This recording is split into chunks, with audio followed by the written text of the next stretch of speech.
Or no, it was up to 290. Ours is a 40. It wasn't hard for us, bro. It was just like no time.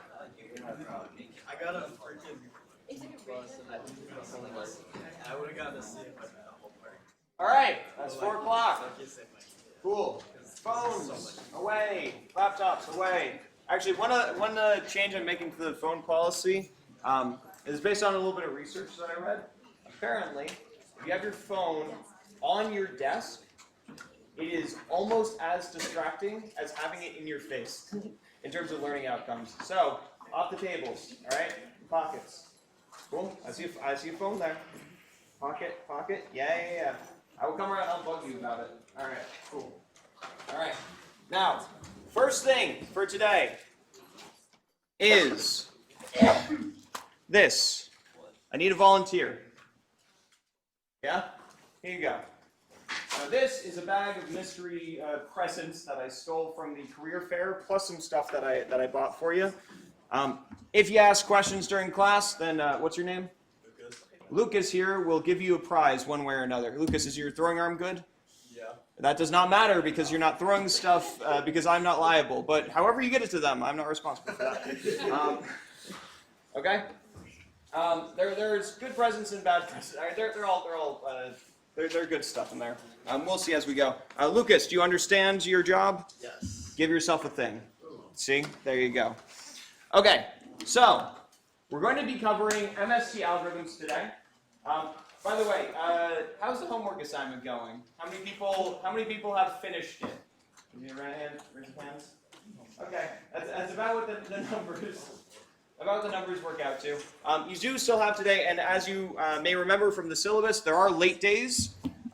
So you can take those as you'd like. So far, I've put online that there's 2 is late days for this one. If people are intending to take more than that, I suppose I can make it larger. I'd recommend that you not take very many late days if you can help it, because the later assignments, we're going to have about 3, maybe 4 assignments. We'll see how quickly we get through the material. They may get harder. Not to say that this is not a difficult assignment. This is a difficult assignment. Don't get me wrong. But this may not be the peak of the difficulty. Okay? So just making sure that you save them for the appropriate assignment. Cool? Are we good? Good? Yeah, question. So our song, we have 5 late days. Yeah. So, like, even if you use like 1 hour, you start at 1 a.m., that still counts as 1 full late day. This is splitting hairs where I'll probably allow it if it's like 1 hour late, but like don't rely on that. And in short, I'll say policy is yes, it counts as a day, but if it is like make or break for someone, I'm probably going to let it slide. Yeah.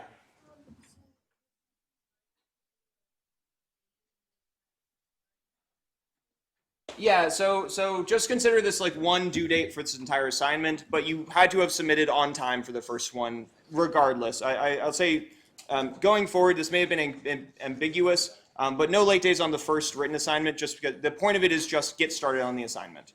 You aren't supposed to finish it, and then you have late days for the later part of the assignment. Cool? Cool. I'll let it slide on this one. It's fine. I didn't say anything about that.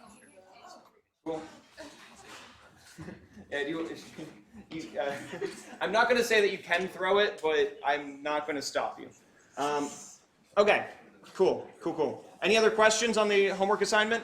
It's due tonight at midnight. Everyone got that?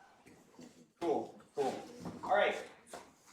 Next thing, I just want to address a little bit. I got some emails and some comments after class about how my proof, the thing that I was proving in the last class that I taught on last Wednesday, was not correct. Saying the number of leaves is greater than or equal to n over 2 wasn't correct.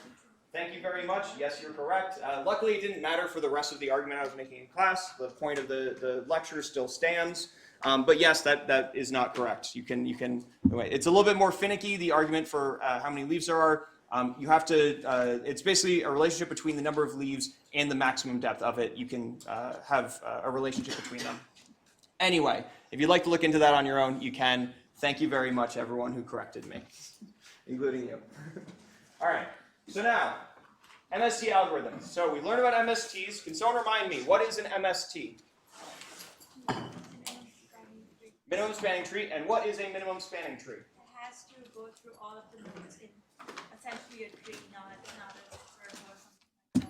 Yeah, so if we have a graph with weighted edges, there's a particular kind of graph. So I'll just draw a sort of arbitrary graph here, like so, like this, and I'll put all my edges between it. Give me 1 second to draw. Something like this, and let's say we have weight 1, weight 2, weight 2, weight 1, 3, 4, and 5. Okay? So if I have this graph, right, and I can label these nodes if I'd like to, just so we can talk about them, A, B, C, E. So if I do this, then what is a minimum spanning tree here? Anyone?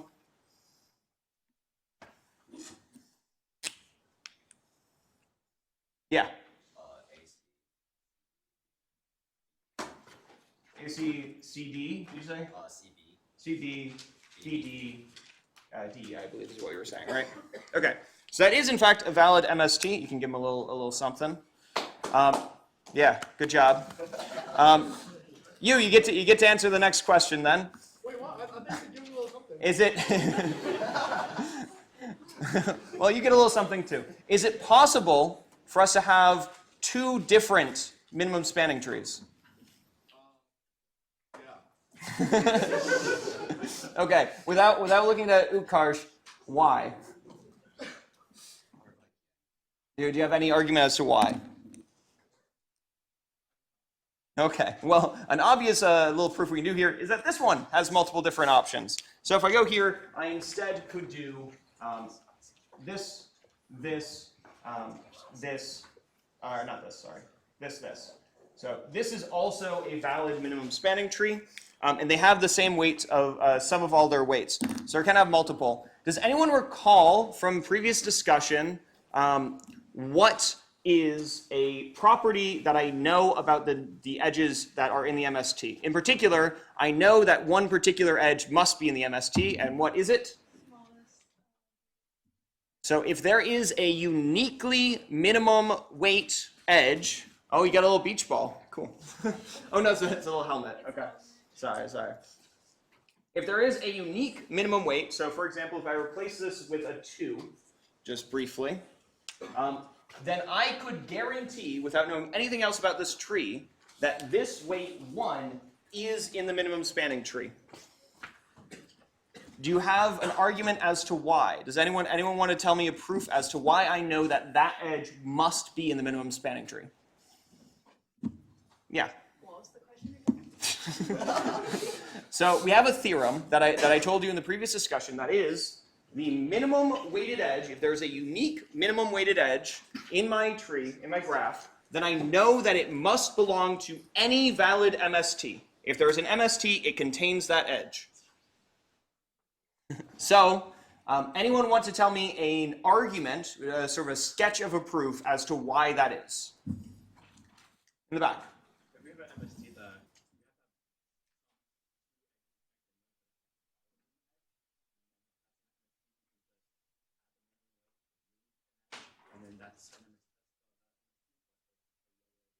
Yeah, so the basic argument here, I'll draw in a slightly different way. We'll talk about some other things here. If I have a minimum spanning tree, let's draw it as a tree, right? So I'll draw it with my root, and I'll have all of my edges here. And I'll say that this is some minimum spanning tree. I'm drawing a specific one, but we can say this is an arbitrary one. And then I can say that my minimum weight does not belong in here. So I'm doing a proof by contradiction. I'm saying my minimum weight is not a part of this, and it is the minimum spanning tree. Then what I can do is I can find where my minimum weight is, my minimum weight edge, let's say it's here, and I'll always find that now it is an acyclic graph. It's not a tree anymore, and I know that I can remove this edge, and it will remain as a minimum spanning tree, or it will remain a spanning tree. And because this must have a strictly larger weight, because this is a unique minimum, then this will be a spanning tree with a lower sum of weights, meaning that the original thing was not a minimum spanning tree. Therefore, by contradiction, the minimum spanning tree must contain this weight. Does that make sense? That argument make sense? That's how we do this is a hand wavy slightly, but this is just how we do a proof by contradiction of this fact. Okay, so now that we have this property, we have this nice theorem that we've now derived. How could we design an algorithm to find an MST? Right? This is the problem that we have now. So I'd like to find an MST. There are real world problems where I might want to find the MST. How would I do it? Yes? Start from a node and discretely choose the lowest. So this will not end up directly using this theorem. So it's not a bad answer, but that's more of a looking ahead in the textbook answer rather than answering how do I use this theorem. So particularly, I want to use just this theorem to derive an algorithm. There's a way for me to do this. Yes? Start with the smallest.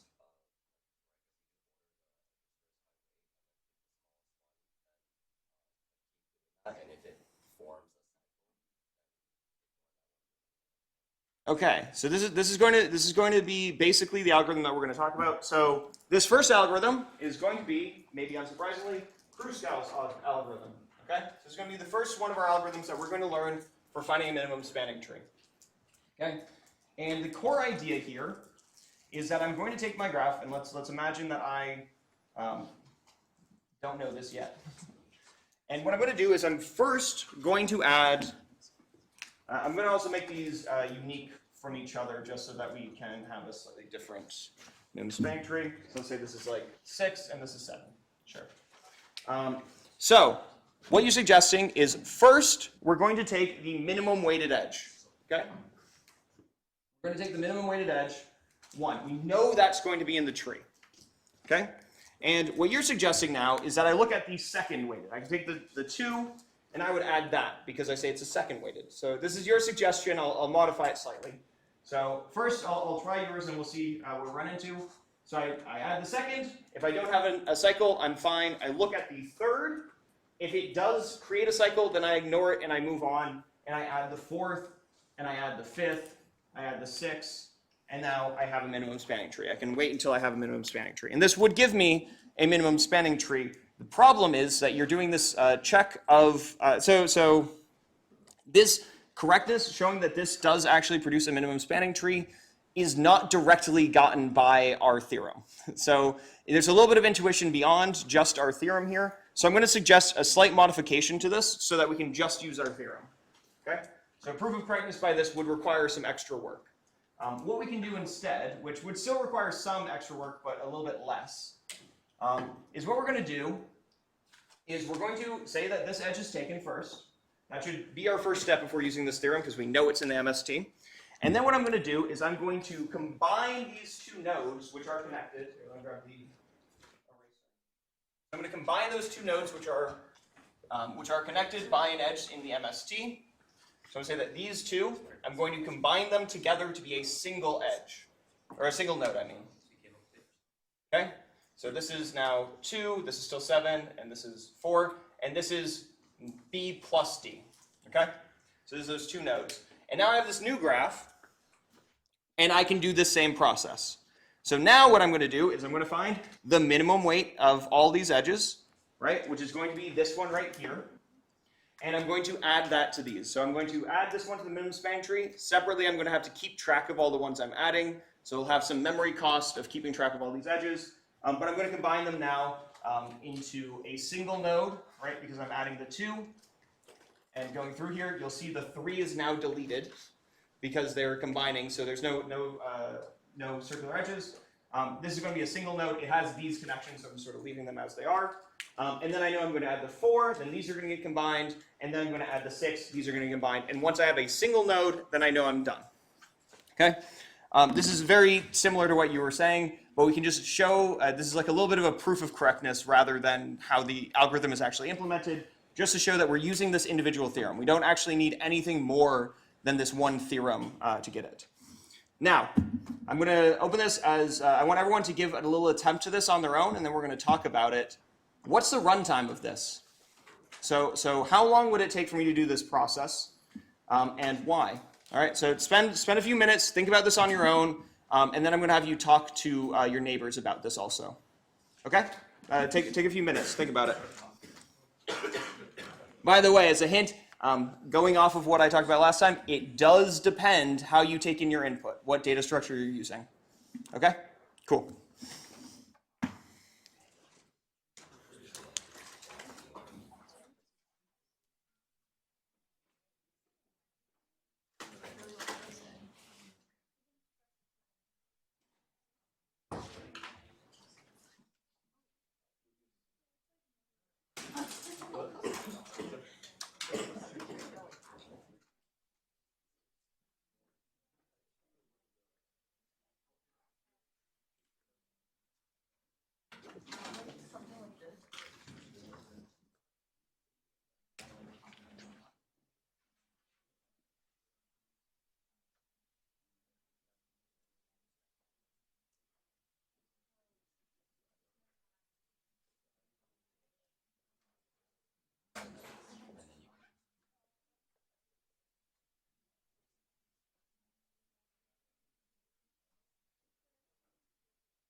Okay, discuss with the people around you again for a couple of minutes. I want you to have an answer. I'm going to randomly pick someone to answer this question, okay? So try to have an answer.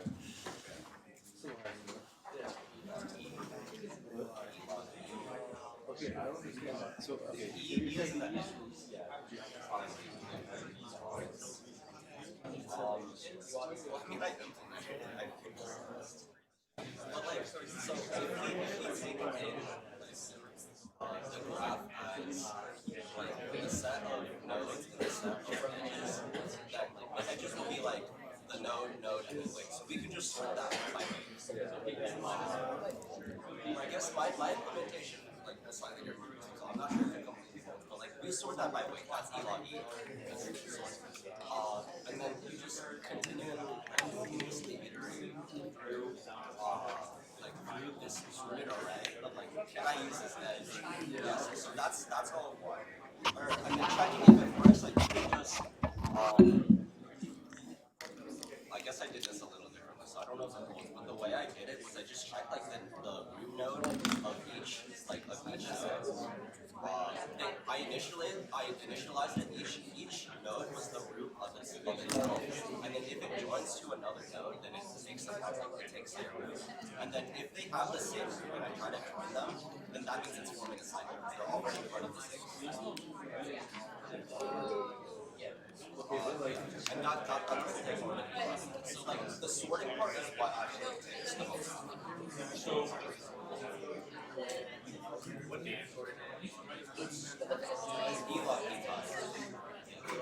And then everything else after that, as long as you implement it like efficiently, it should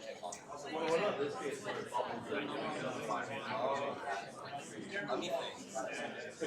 We still okay. So we still keep track of all the edges. So like that's we can still sort that by UI. And then in terms of combining nodes, that's not going to take. Well, I think it's still like, I think it's yeah.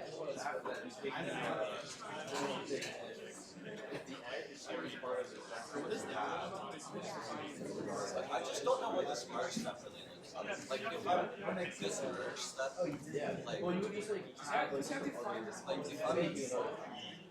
like am I do I need a copy every single edge? Am I doing because then I'm doing a lot of stuff with the edges every time. Well, I guess actually no, because yeah, I guess it wouldn't be right now. Yeah. Like if I keep doing everything, well, I'm not well, that would be easy. Because if assuming I move all the edges, if I move all the edges, and I need to find which is worse. Well, it depends how dense it is. say that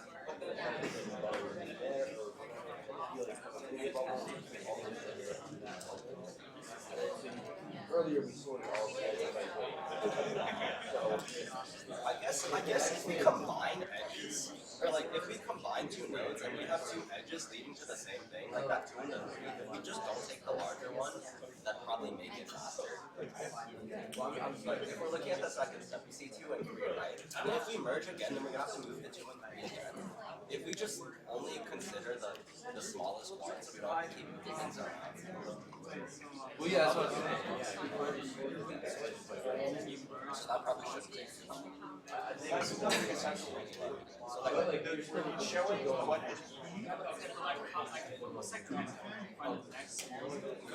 we're doing this merge step up to Yeah, so okay, so what is the real question is how much time does each step take? And that's honestly a little confusing. Yeah, but like I mean if like E log E plus E times the step. And if the step is log E or less, then it's E log E. Okay, I'll take off there. Who is very confident about their answer? Anyone? Okay. Who's not confident about their answer? Okay. I'll give a big prize from the bag to anyone who is not confident in their answer and wants to give a go at it. Anyone?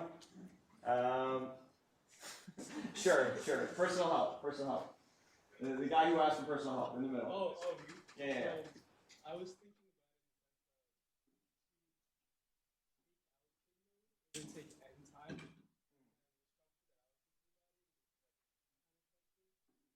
Okay. Kind of work that would take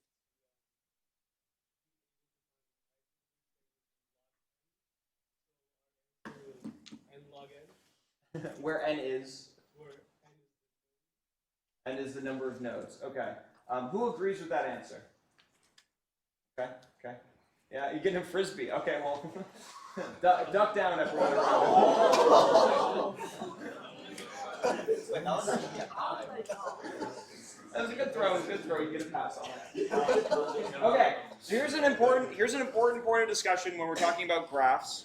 Is we're generally going to say that a graph is conceptually we're going to say that it is a combination of a list of vertices and a list of edges. Each edge is going to be a tuple of a start and an end point. That's going to be how we generally we're going to conceptually think of our graph. So we'll say that G is equal to a tuple of my vertices and my edges. Every time we're going to be talking about runtime on some graph algorithm, it is going to be in terms of the size of V and the size of E. So in your case, your proposal is that it would be the size of V log the size of V. That's your proposed runtime. Any other proposals? Yeah. We said that it would be n What's n? Sorry. V log E. Sorry. V log e. Yeah, Okay. because we were thinking, like he said, you need n-1 edges to connect nodes. Sorry, Mhm. D nodes. So you need to get to every single one. Just basically find the minimum edge every time. We thought a heap would be the best data structure, like a min heap.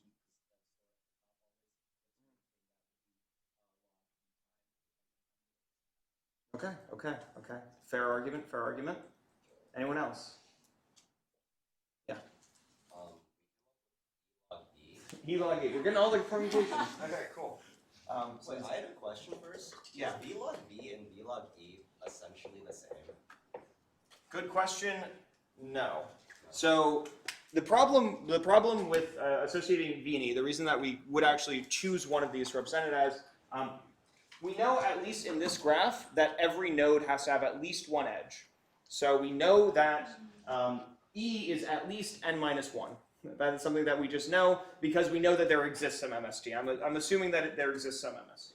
And the MST will be exactly n-1 edges long. That's a little factoid for you.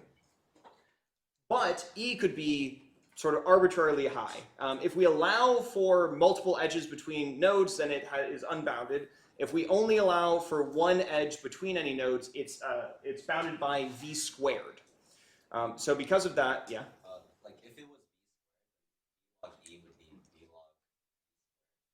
Yeah. So in the case of log, it's not a big deal, but in the case of other things that we have, it would matter. Yeah. Okay, so basically, I get that like the graph is all connected and all the Hmm? okay.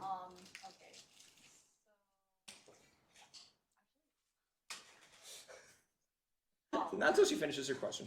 Yeah. Yeah. Okay, I was sort of wondering like why is all this like something like like the constant value like n times log of n for example. Like how does that work in the algorithm? How does it work in this algorithm? Yeah. So the secret to how we get something like this, I think I'll spoil it now. The conventional answer to this question is E log E. We can't guarantee much better than that. Good job with your permutation being the right one.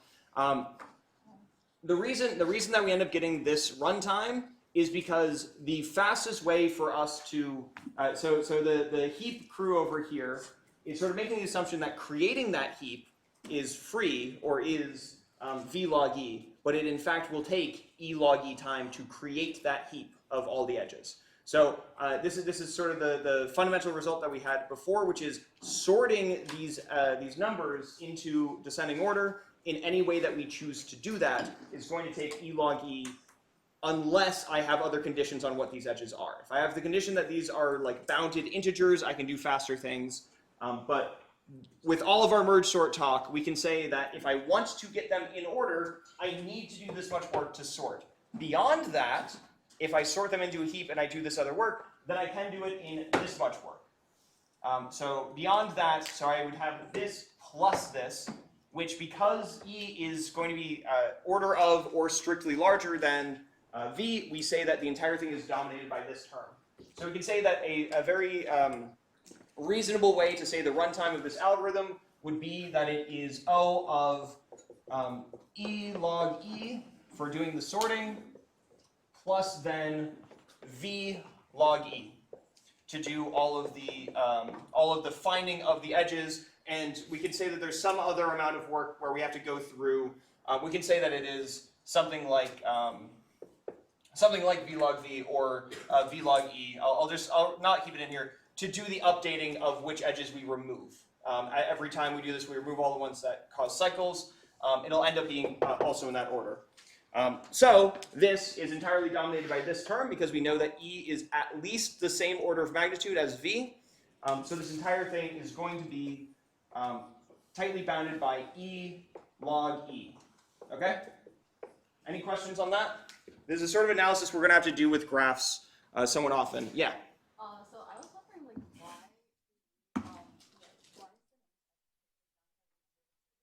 why So it's order of the number of vertices. Because I said that there exists some MST. I'm making the condition that there exists some MST I'm saying I'm only taking graphs where there exists one. And checking whether or not there exists one is fast enough. It's E time to check whether or not there is one. So if I just say find an MST, I can check if there is one in E time, and then I'd say there isn't one, I'm done.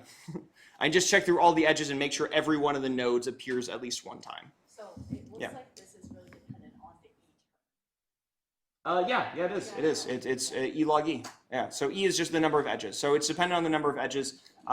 You may recall from DFS, we got similarly that they are dependent on the number of vertices or the number of edges. That's how we're always going to express our runtime for graph problems. The number of vertices is just Yes, the vertices are the nodes, the edges are the edges.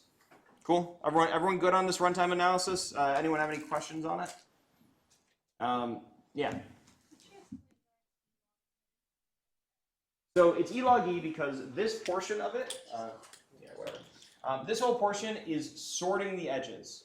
So remember, we have to find them. We have to find the smallest edge that does not cause a cycle. So we're going to need to get them in descending order, or in ascending order, I guess, in terms of size. So this is the amount of work it takes for us to sort it, and this is the amount of work right here to get the smallest valid edge,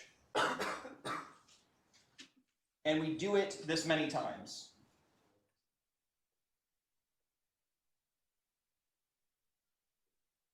I guess I'll call that iterations, actually. Sorry, I won't write this many times. Yeah. This is the number of iterations. So this is a sort of rare case with our algorithms where the overhead cost of just doing this sorting is going to be the dominant thing of our runtime, asymptotically. In the real practical world, this will this doesn't capture the actual runtime of my algorithm to say, oh, we can ignore this. This is not going to be so much smaller in practice.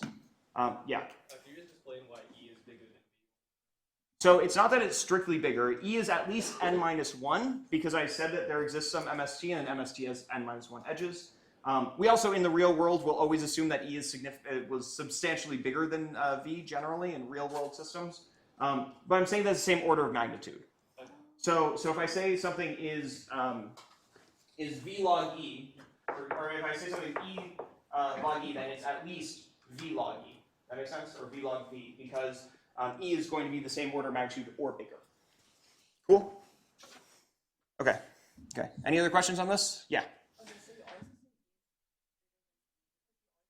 is Asymptotically, yeah. Yeah. We say that they are, yeah, yes.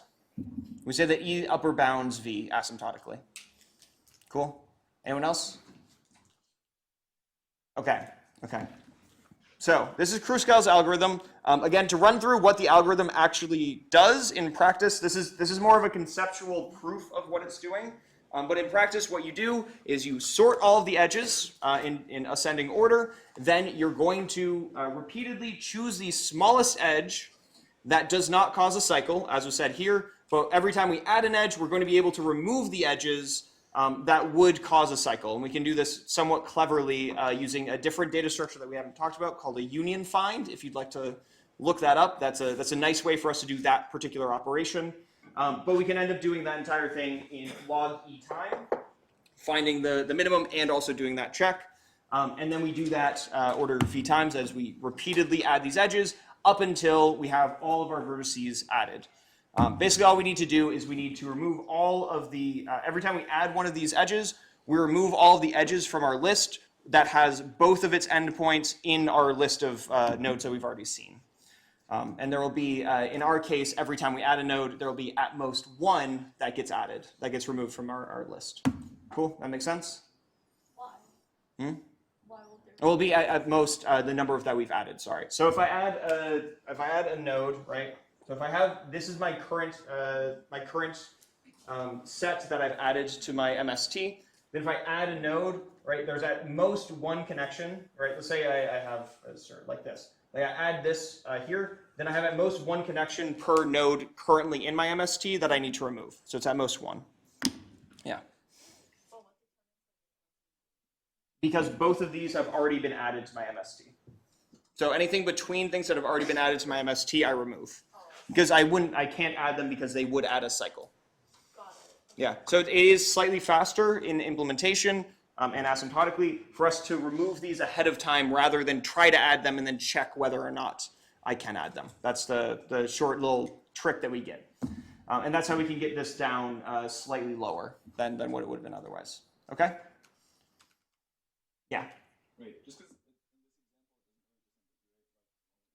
Hmm. Are we always taking the smallest edge next to what we've combined, or the smallest edge in the That's whole a good point. That's a good point. I remember that's the difference between the Yep. two of them. Yeah. But I So can't remember which that is something that I meant to point out. Thanks for reminding me. Is from everything I've described here, right? We see that this one sort of blob is growing. It does not need to be that way, right? So let's look at a different graph where we don't have that property. Okay. So let's look at this.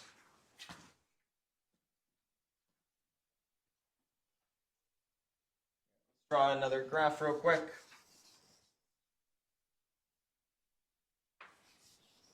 Okay, so secondary graph. Let's say just a very simple graph. I have a weight of 1 between these two.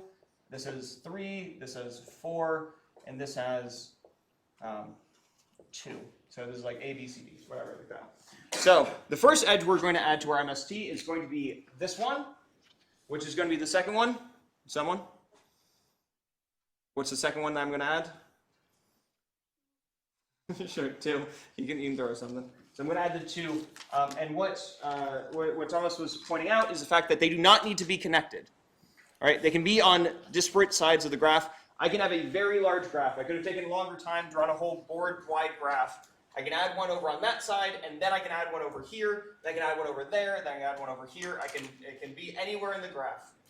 This is actually going to be an example of, this is going to be our very first example of a greedy algorithm, which is something we'll discuss later in class, where I'm going to look at my entire thing here and I'm just going to take the maximum, or in this case the minimum, of the entire set and just repeatedly do that. And it does not need to be connected to start with, and they will eventually connect.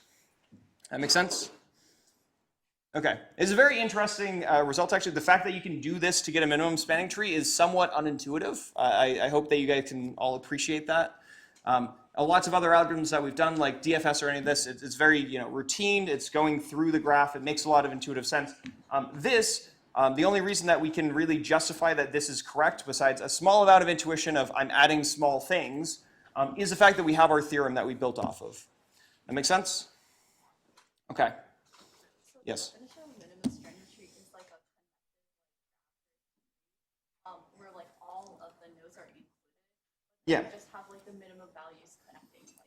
Yeah. So to reiterate the definition, a minimum spanning tree we can think of a few different ways. We can think of as a subset of edges, such that every node is on an endpoint of at least one of the edges, and the sum of the weights of all those edges is minimized. Is minimum out of all options that do that. So a spanning tree is one such that we have some subset of edges so that every node is an endpoint on at least one of those edges, and then the minimum weight of those is the minimum spanning tree. The minimum weighted spanning tree is the minimum spanning tree. Cool? That makes sense? All right.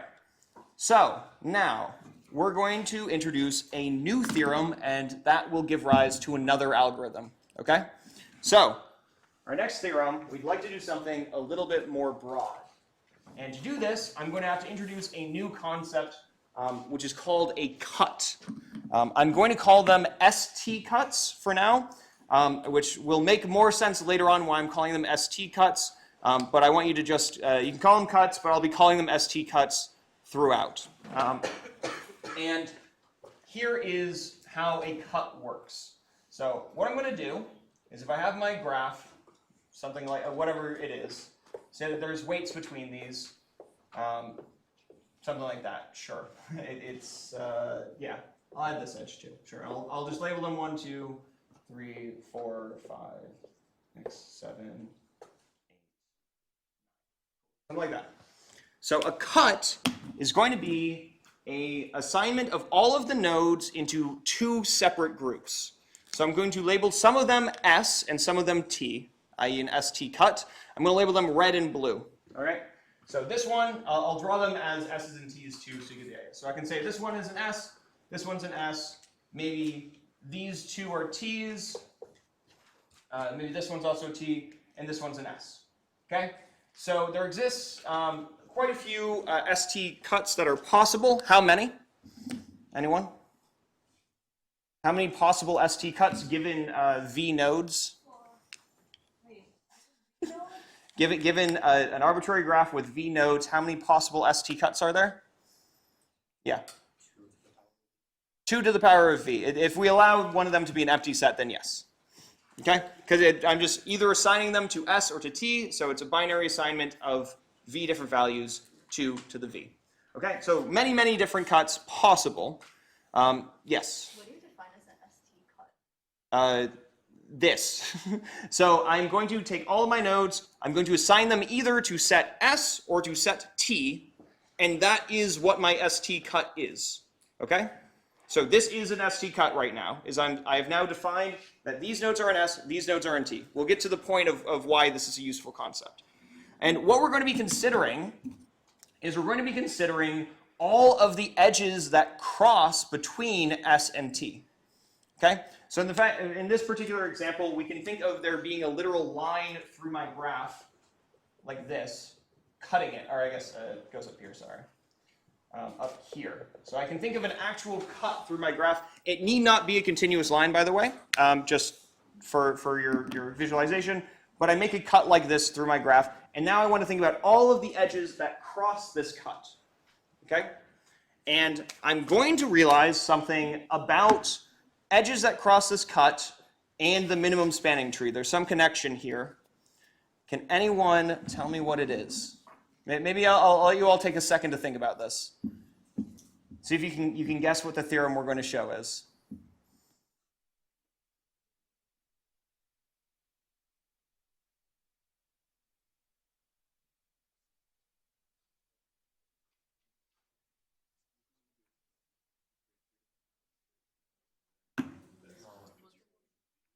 So the question is, there is some relationship between this ST cut and edges that will be in my minimum spanning tree. What is it? It's a very open-ended question. I'm not asking you anything specific right now.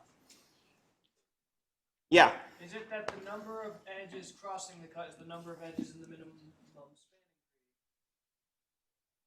spanning? No. Sorry. So we don't have a guarantee of that. The number of nodes in a minimum spanning tree is always n minus 1. That's strike 1. The number of nodes in a minimum spanning tree is always n minus 1 because I only have one. I have to connect each one of them one time.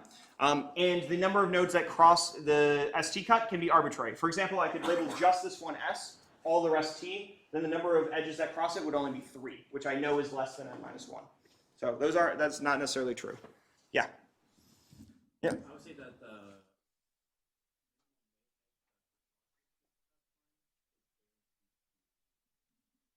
Bingo. So if I have any ST cut at all, no matter how I assign them, then I will have the case that the minimum edge that crosses that line, that crosses the ST cut, that goes between an item in S and an item in T, or a node in S and a node in T, then one with the minimum weight must be in the MST. Okay? Can we start to see why that might be? I'd like to hear an argument as to why that is. Anyone want to give an outline of the proof of this? Sure, back there. just because there has to be a connection between.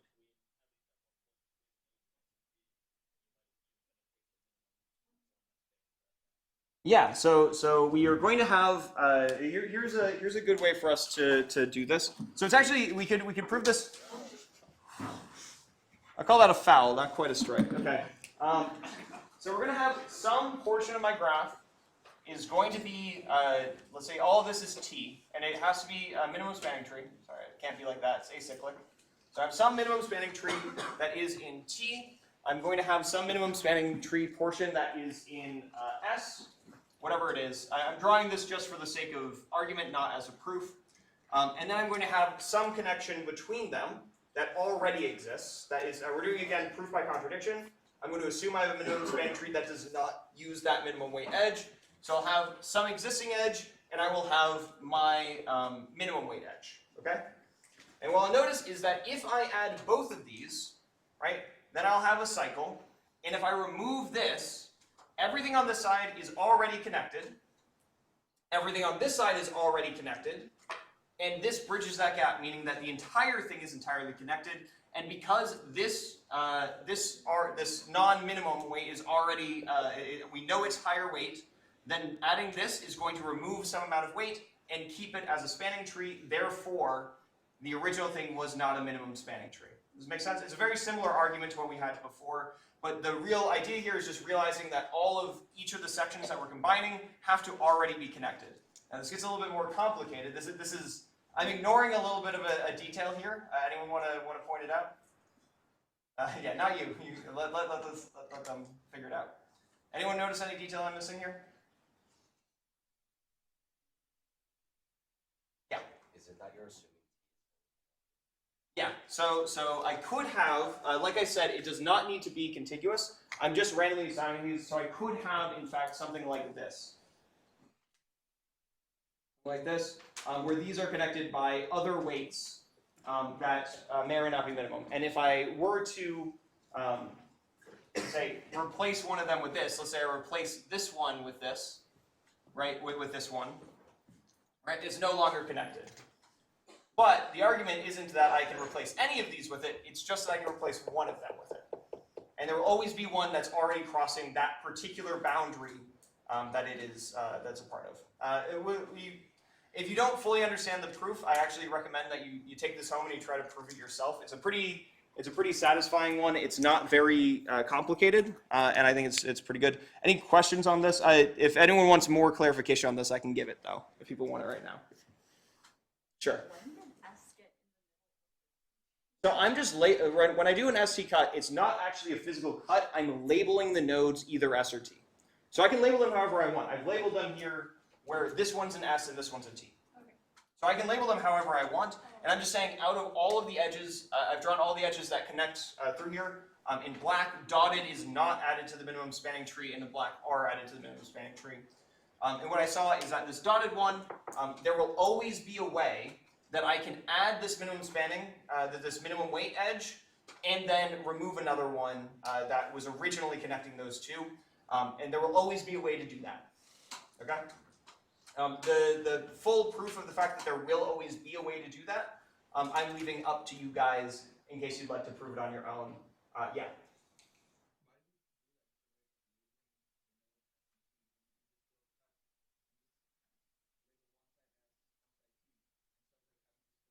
How would I draw a cut here? I mean, I would need to do this. Yeah. Right? And you can start getting more complicated. Also, the ST cut thing, totally conceptual. It's not like we're not physically going to be making an ST cut in the real world. This is going to be just for proving things. That make sense? Yeah. Yeah. But there are here. I'll give you an example that you can't deal with. Okay. How about this? Let's say that I have this. How do I do it now?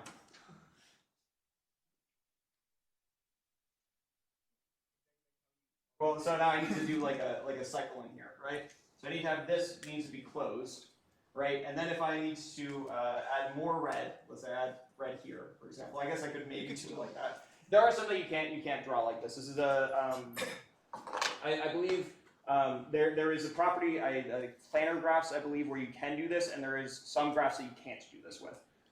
But it doesn't particularly matter. We're not actually physically going to be drawing a line between any of these. And you can always just draw a line across all the edges if you wanted to, anyways. Whatever the case, the idea of this is just going to be purely conceptual, is that we have some idea of an ST cut. If I were to make an ST cut, then I can say that the minimum edge along that ST cut will have to be in the MST, if it is uniquely minimal. Yeah? Of what? The theorem? Sure. Sure. By the way, by popular demand, I have taken pictures of all my notes for today's lecture and also spent more care than usual making them pretty and put it online. I have formal definitions of everything I talked about in there. If you want more rigor, that's where it is. Theorem, I can give you a little theorem here. I can say for any ST cut, the if there exists, I should say if there exists a minimum, there exists a unique minimum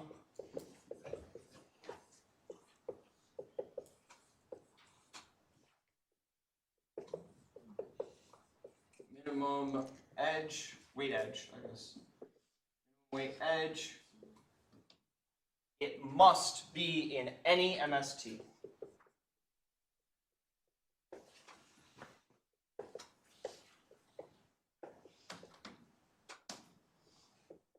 Okay, there's also any, another any there. So it's an interesting theorem because it actually says quite a lot. If I take any possible permutation of my S and T, then I just look at all the edges that cross it, I can find the minimum one, and I know that I can add it. Now, question for you.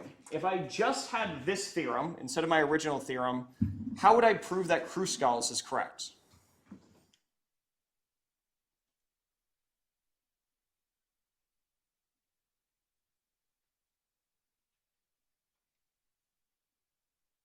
I'll let people think for a second. Sure.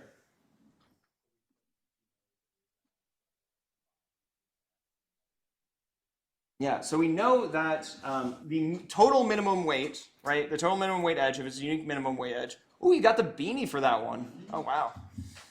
Okay. I had to wait in line to get that one. Yeah, talk to an army recruiter for it. Anyway.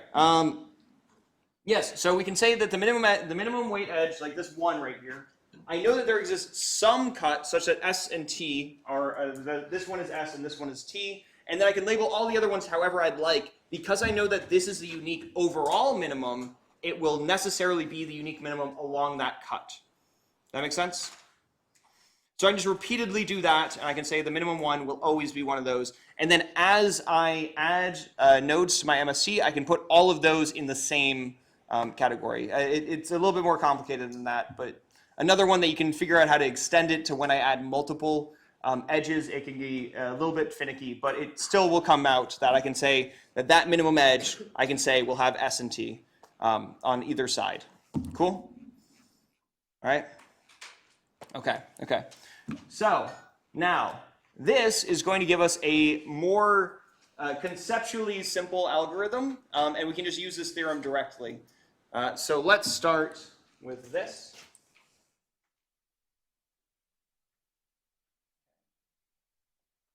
Okay, so this is going to be a new algorithm, and it is called Prim's algorithm. Prim's algorithm is probably the more likely for you to actually implement in practice, and is a little bit more conceptually simple. The basic idea of it is if we have some graph, I guess I'll just draw another random graph. I'm doing a lot of that today. If I have some random graph, I'll do the same one actually. Random graph from before, which I believe was, I can label it randomly, it doesn't matter. 1, 2, 3, 4, 5, 6, something like that. Okay, what I'm going to do in Prims is I'm going to choose some root node. In this case, I'm going to choose this node right here.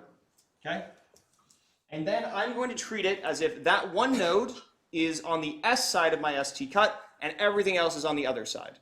So I'm going to look at just the cut between this and every other node, and then I know that if there's a unique minimum out of them, then I can choose that and add it to my MST. And then what I'm going to do from here, any guesses?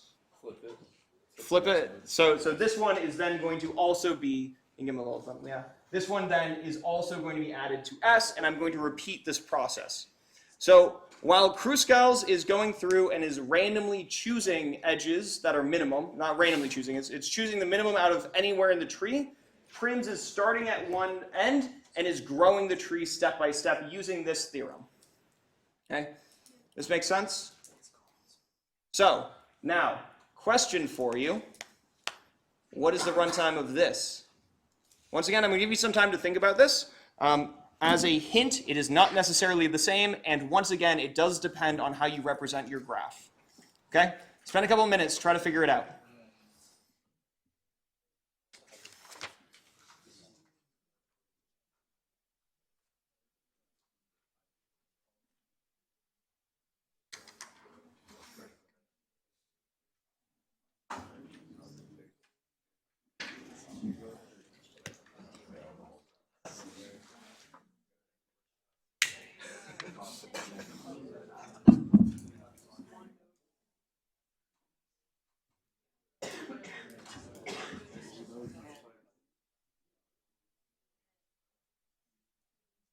seems very. when somebody slices, like.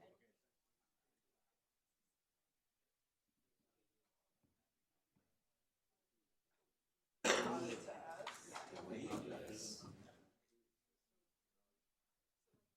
Between the car, pulls on its ass. And then every time you still need zero.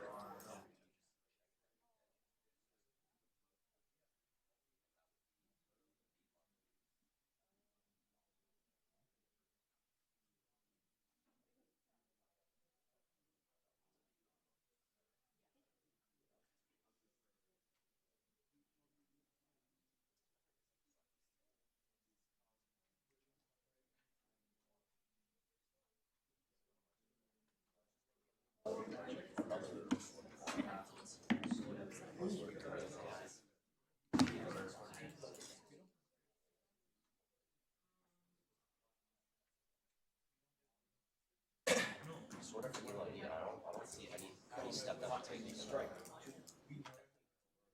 It's like 2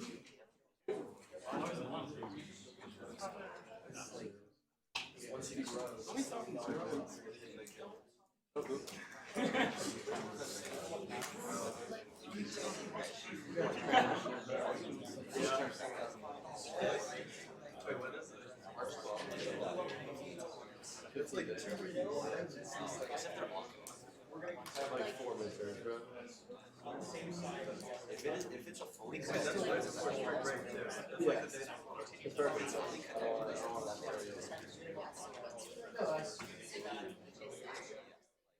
I'd say I started the left, I wrote down. So And then I need to look at all of and that would be all. So that would be and I need to do that many times. But technically it goes it's like one time B like the first time is B and then B minus 1 and then B minus 2. And that comes out.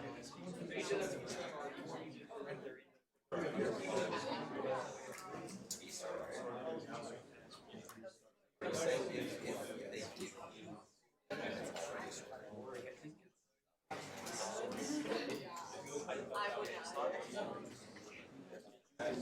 You can talk to neighbors, by the way. I know people are. You know this one? That's a weird one.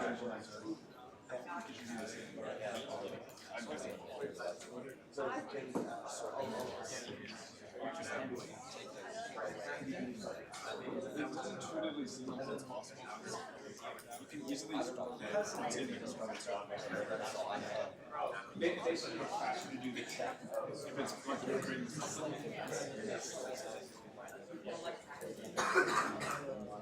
It does. It is. You have to do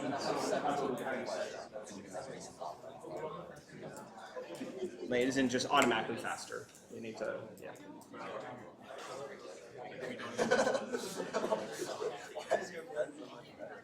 What? Oh. That's a point. No, I wanted it. Yeah, I needed one, bro. Almost sold on that.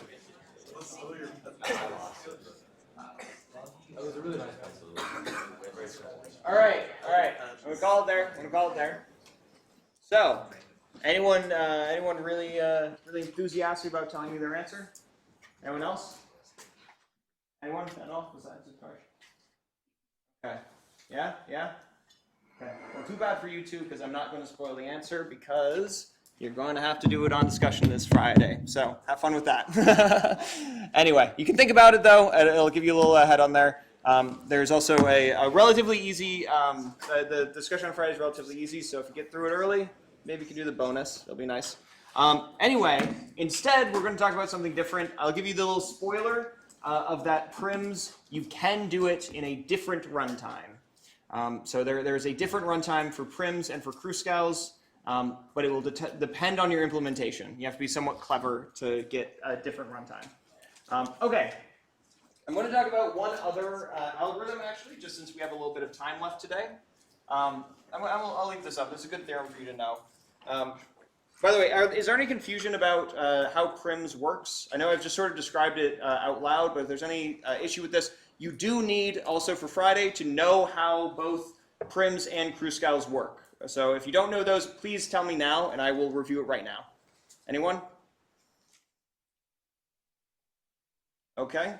I guess I'll do a slight recap just to make sure everyone's on board. We're going to take a single node. We're going to randomly choose a node, and we're going to choose we're going to treat it as if it's an ST cut where it is on the S side, and we look at all of the edges that cross it, which is just going to be all of the edges of that node, choose the minimum, add it, and then we're going to grow and include these two nodes and look at the ST cut across these two nodes with everything else. And then we find the minimum, which in this case would be this one. And we repeatedly do this, and we'd end up with our minimum spanning tree correctly as we go. And we just need to do the check to make sure that all of the nodes have been found. What's interesting about this is that this does actually give us something else. So if I do Prims and I find the MST through Prims, I actually have a different, I have a solution to a different problem. Anyone have any ideas?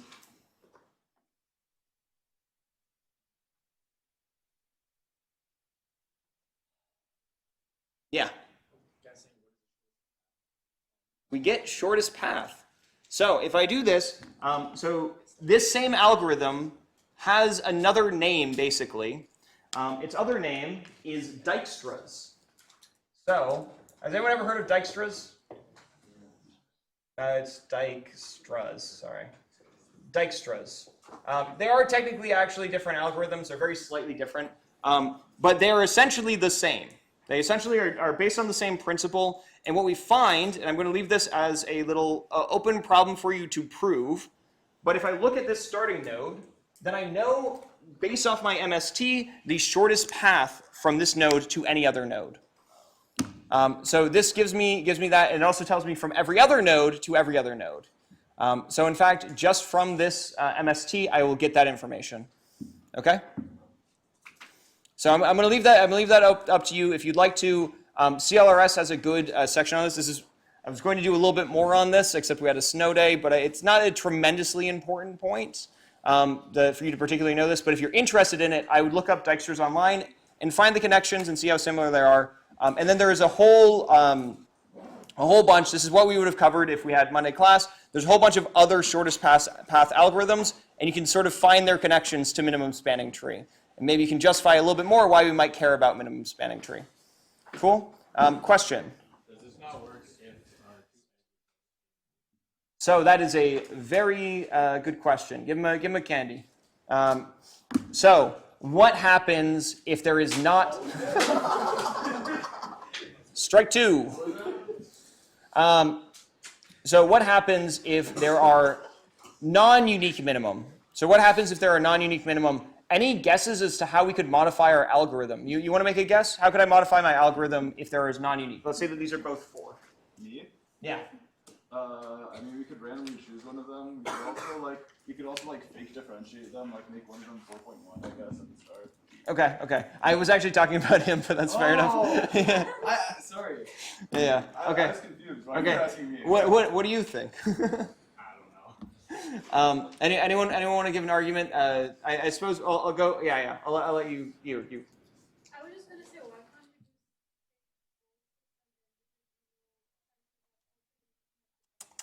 you We can't do that. So there's plenty of situations where they can be. I mean, I could come up with a very obvious counterexample, which is I've never said that there is uniquely one edge between nodes, so I can have something like this. And clearly I don't want both of them. But I can also get something very similar to this, where I can have something like so. Let's say these are both 2, these nodes with a 1 between them. Clearly I don't take both, right? So, what could I do? Yeah.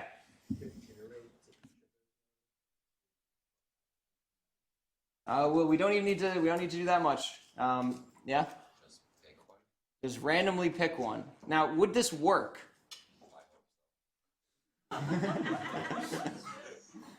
Yeah, I'm back there. It would work. Why?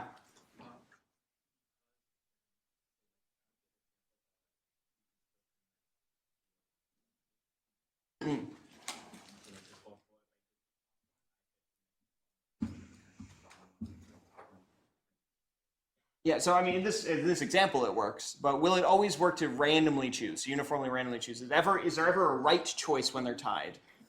Yeah? I think the answer is circle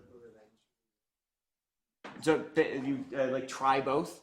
No, just one. Just if you pick Try one and then see if it works. If it doesn't, go back and try the other one? No, just don't even go back. So just randomly choose? Yeah. Okay, the question right now is why does randomly choosing work? Because it will eventually goes to the same end. I don't see the logic followed there. I get that you have some intuition that it would work, but I don't actually see the logical I'm argument. kind of Yeah. confused because let's say like on one side let's say the bottom two, Mhm. that node is not connected to anything else, and then the top two edge just keeps going for the rest of the tree, and you pick the top one, then it's not fully connected, right? Yeah. So there are times I need to add both. Okay, But okay. when I'm adding them one at a time, can I randomly choose? And the question actually goes a little bit deeper than this. I'm stating it as a very simple question here, but is it the same for Kruskals and Prims? Can I treat them the same way? And is the proof the same of whether it works or not? And this is a little bit of tricky stuff. This, by the way, is going to be the bonus on the discussion for Friday, so I'm not going to fully answer your questions. But I will give you the answer that randomly choosing does work in both cases. Both in Kruskals and in Prims, it will work. And in fact, we're going to get another theorem that says that when there is not unique ones, then any of the minimum will result, or they have to be a part of an MST. So any of the minimum must exist in some minimum spanning tree. They don't necessarily need to both be chosen. And there are obviously cases where they can't both be chosen if they're in an MST. Was there another question over there, by the way? No? Okay, cool. Slight little hint at this, by the way, is we're looking at, this ST cut, right? What happens if I randomly choose one of these two to become an S? Okay? So think about that. That's a little hint for you as to how you could prove the random choice thing. I think with that, I'll end class a little bit early. You guys can get a little bit of break. You already got Monday off, I guess, but yeah. I'll see you all on Friday. Submit the homework. Do not forget to do that. We have a couple late days, but try not to use them all. It's a good idea not to. All right, bye-bye. Get out of here. Go have some nice night. So I think because I told this to someone yesterday, on the homework, you can make it so that it only works for specific lengths. Yeah, powers of 2 is fine. Huh? Powers of 2 is fine. Or is it like powers of 2 plus 1? Or like... Yeah. We're testing powers of 2, so they should. Yeah. At powers of 2 plus 2, I said it's also fine for them to assume that. I might ask Arav to change the auto grader so it checks either case, as long as either one works, it's okay. I see. Yeah. I had a question. Just a little bit confused about the homework. So Yeah. the code part, we just have to submit one Python file, right? Yeah. So after doing that, why don't we resubmit the first part? If you want to update it. Oh, If you want to update it, because we're only going to review for correctness your later submission. Alright, so updated based on the autograder results. you're saying? I mean, it would just, like, once you code it, you might realize, oh, my idea doesn't work. I'm going to go change my written. Yeah. Oh, thank you. I thought I was using a late day on the first in the written portion, and I corrected the signature and nullify it. Sure. Yeah, fine. And going forward, I'm not going to allow late days on that. Okay, that's fine. Yeah. I'm not seeking out to punish extra work. You know what I mean? So I'm fine. That's fine. Okay. Yeah. Clarification. Your question was is it without a unique minimum edge or just like any case where you have two edges that have the same height? Yeah. So when there isn't a unique, so we only have a theorem about unique. Is it like about like two same minimum edges or like two the edge it's like if this is like you have two ones but both the minimum, or is it like in any case in which they'll all have two edges at the same time? So it's only an ST cut. So if I have an ST cut and there is a non-unique minimum between them, then what do I do? Yeah. So in Kruskal's and Prims, we run into that scenario. What do we do? Yeah. Yeah. I will be working on this. Yeah. It's actually the proof isn't that ridiculous. I know it's not. Yeah. Part of your project look like? So for the pseudocode, I didn't really know how to write it, so I just kind of coded in Python. Yeah, I think we gave you the algorithmic library, like we gave you the LaTeX file, right? So I have a little like algorithmic library, so you can write it in there. I try your best to do that because it's way more legible for us. I mean, okay, so I wrote it in Python and then I kind of converted it to. Yeah, that's fine. That's fine. Yeah, that's fine. So it's like kind And of. honestly, if you take your code and you ask like an LLM to convert Yeah, that's it into what I that, did. that's fine. It's fine as long as it's legible. If it becomes garbage, then It looks pretty legible to me. okay, cool. But Yeah. like basically, I didn't know to like write pseudocode, so I just wrote it in Python. And when I ran out of time, I just wrote comments on what I would have done. Yeah. And then I converted that to. Yeah, writing pseudocode is a good thing to know how to do, though, especially in the age of LLMs. You can write pseudocode and then make it into real code, because that's a more useful Well, I direction. mean, the usually. thing is, when I'm like Writing in staring, LaTeX is when I'm, maybe not the most yeah, useful. where am I? Is when I'm staring at like a notepad, Yeah. like it doesn't come to me. Like I have to be like in the like an editor for me to like start using my brain. Yeah. So I kind of just like wrote pseudocode like in the Python file, and then I kind of like programmed. Yeah, I mean, there's nothing horribly wrong about this in terms of like learning. I just, it's a good habit to know how to write code in like the minimum way. English, yeah. That's kind of what I Let's did. say- I let's just, say, like, yeah, because there's plenty of times where syntax errors like don't really matter. There's also plenty of times where the details, like if you look at your algorithm, the details end up being like super complicated, but the actual algorithm is simple. And then if you want to update your algorithm, you can just like replace some small bit rather than rewriting some large complicated bit. So it's a good habit in terms of like actual software engineering, and also even technical interface. I mean, for technical interface, you're going to be writing pseudocode. I mean, I kind of like wrote in English what I wanted my thing to do, and then I kind of like fleshed it out a little. Yeah.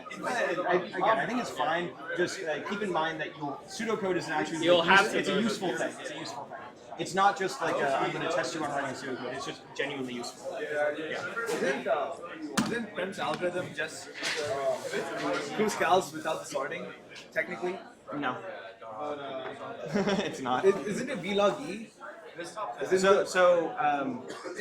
saying runtime. Yeah, But saying that it's the algorithm, the same thing without sorting. I mean, it is technically the same thing because you're combining You're saying the nodes. runtime. The runtime is the same. Possibly.